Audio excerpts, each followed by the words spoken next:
Birleşmiş Milletler Teşkilatı Baş Assambleyasining 80-sessiyasida Prezidentimiz Shavkat Mirziyoyev zamonaviy global xavf-xatarga javob beradigan yangilangan yondashuvlarni taklif etdilar.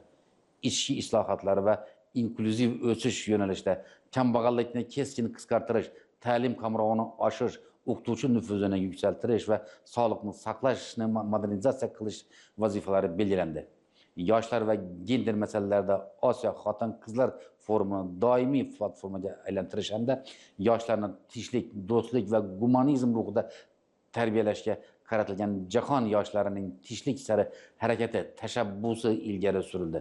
Suv, iqlim va migratsiya mavzularida suvni tejash bo'yicha butun jahon forumini o'tkazish, Orol bo'yini tiklash ishlarini izchil davom ettirish va iqlim migratsiyasiga oid global fakt zaruratini kun tartibiga qo'yish taklif etildi. Bu keng qamrovli kun tartibi O'zbekistonning ichki islohotlari bilan tashqi tashabbuslari o'zaro uzviy bog'liqligini yana bir karra tasdiqlaydi.